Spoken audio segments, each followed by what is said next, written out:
In lesson 7.3, we're going to be talking about some rules of multiplying exponents, and we're going to be talking about when we have a like base. Go ahead and write this down, and when you're ready, hit play.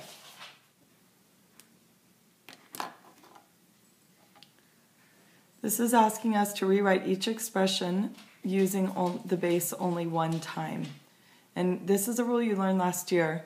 It's easy to confuse with the other rule that you're going to learn in the next lesson, so just be very aware of the differences. In this case, we have the same base, and we'll go over what a base is again right here in case you forget. If I had something like, we'll just use, we'll do 2 to the third power. If we had that right there, this is your base, this is your exponent. The whole thing together is your power.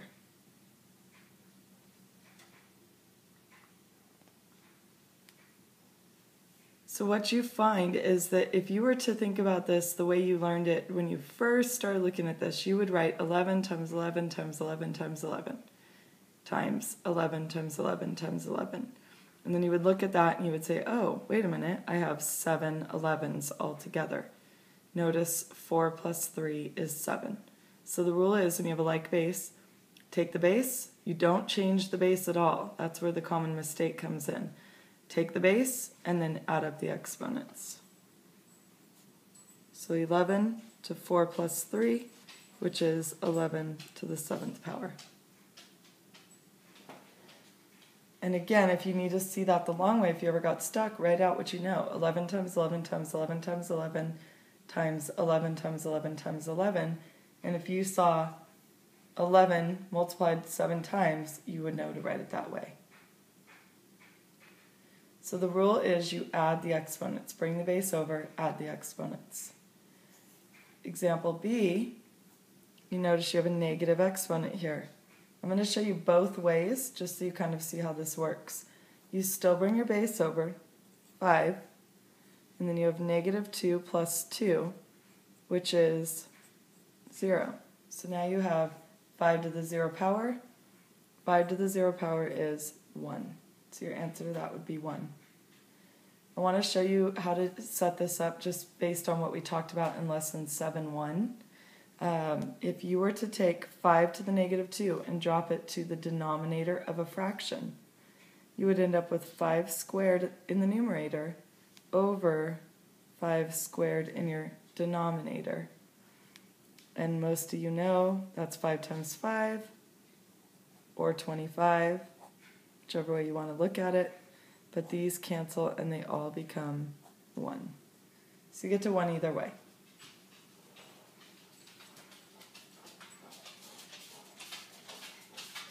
Alright, in C, same thing when you have a variable. Just bring the variable over, that's your base.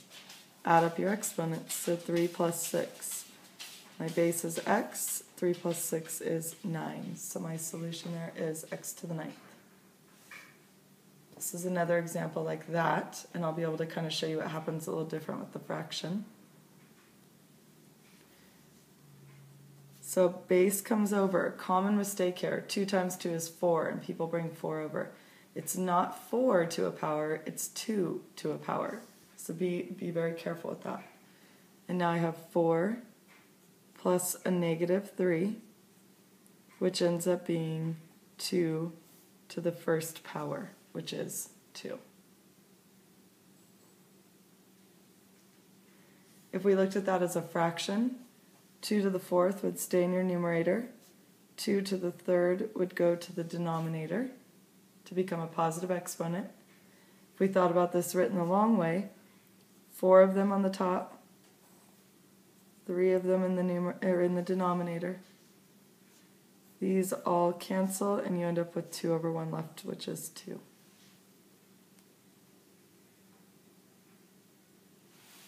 Alright, write those last 2 down and hit play when you're ready. So we're doing the exact same thing. We have the same base. We have 7, 7, 7. But then we're looking at adding up 3 sets of exponents. So again, you could do this 2 ways. You could take 7 And you could say -3 plus 2 plus 6. And you would end up with 7 to the, you have to be careful here, a -3 plus 2 is a -1. -1 plus 6 is 5. So it'd be 7 to the 5th power.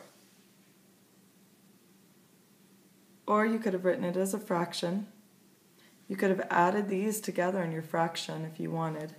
You have 7 squared times 7 to the 6th over 7 cubed, which means 1, 2, 3, 4, 5, 6, 7, 8 over 1, 2, 3. 3 cancel, and notice you still have 1, 2, 3, 4, 5, 7 to the 5th. So either of those answers would have had you at 7 to the 5th in the end.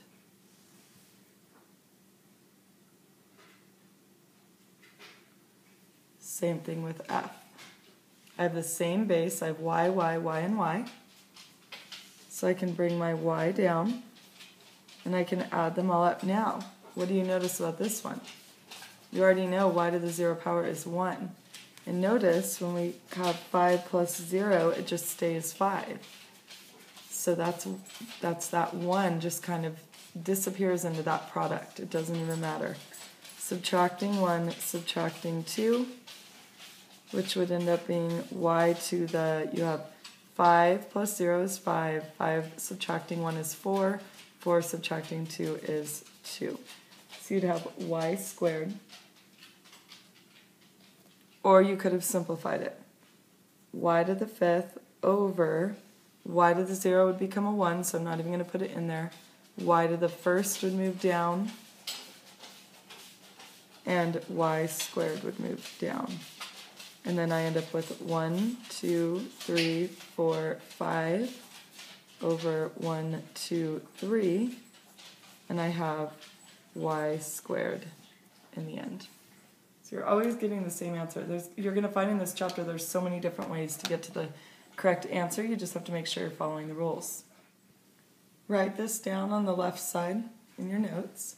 Remember, this only applies when we have like bases. Notice every time here we have the same number or the same letter.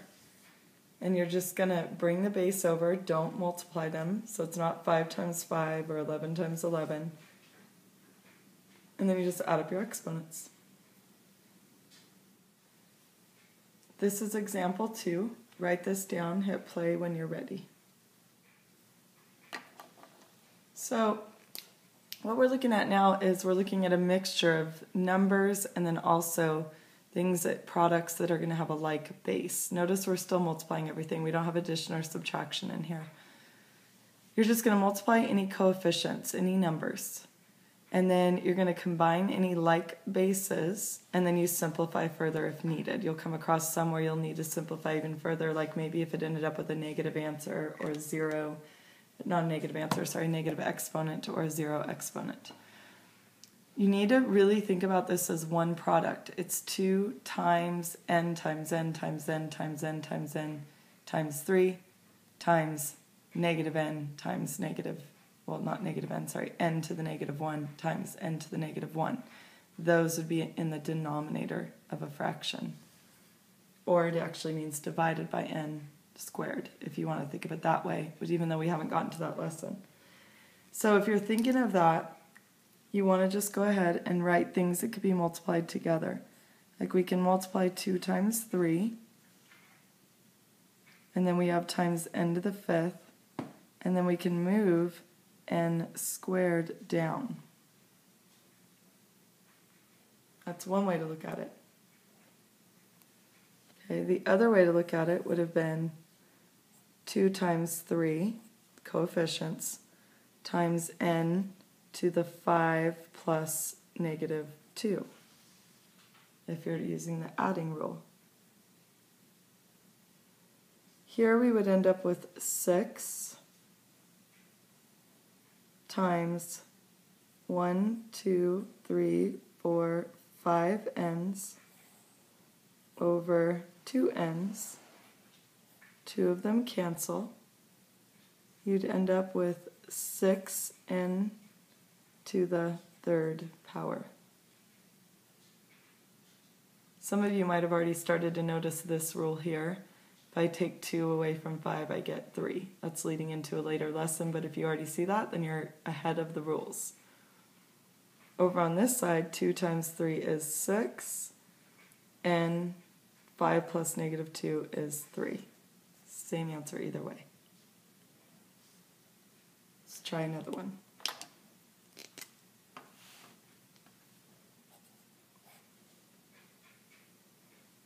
5x times 2y to the 4th times 3x to the 8th.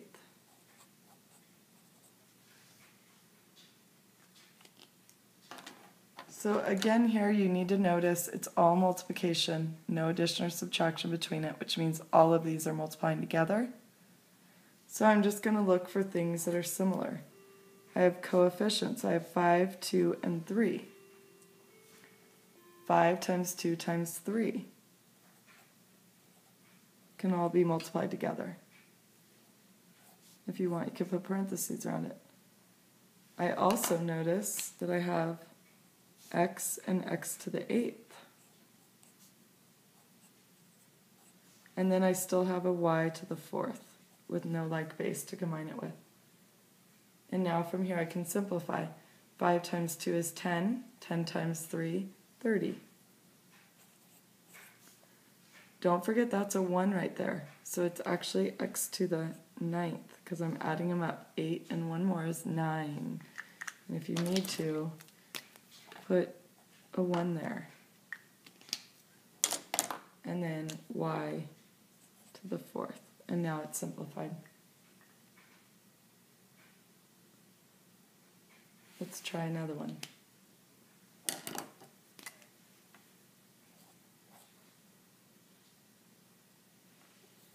N squared times n cubed times 7n equals. And this actually isn't an equation, but we're just going to show it that it's going to be equal to this. So these are actually 1s in front of these n's. 1 times 7 is 7. And now I have n squared plus n cubed plus n, 2, 3, 4, 5, 6. N to the 6th. That one was a little more basic, so we really didn't have that much work to show. Now, if I wanted to make sure that if I was taking a test or something, I'd want to show 2 plus 3 plus 1, just in case I made a mistake in my final answer. Try another one. 2 to the 4th times, let's see, what are we doing here? Oops, sorry.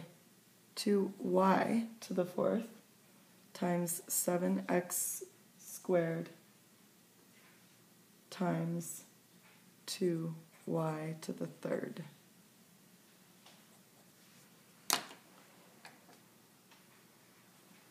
So again, here you just want to look at coefficients first. 2 times 7 times 2.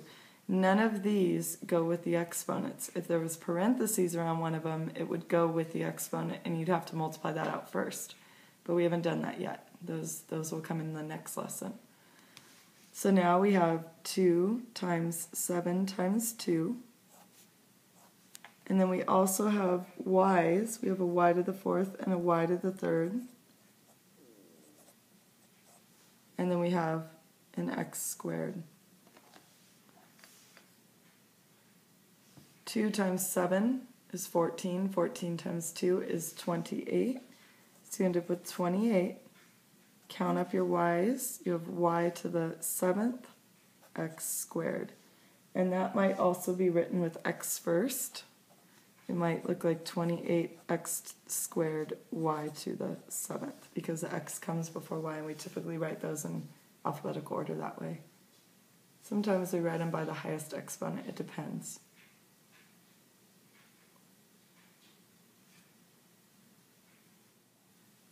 Go ahead and add this rule to the left side. It's just saying any base to one power, they're calling it m power, times any base that's the same, so the a's are the same there, to the other power, equals that base brought over, add up the exponents, the m plus n.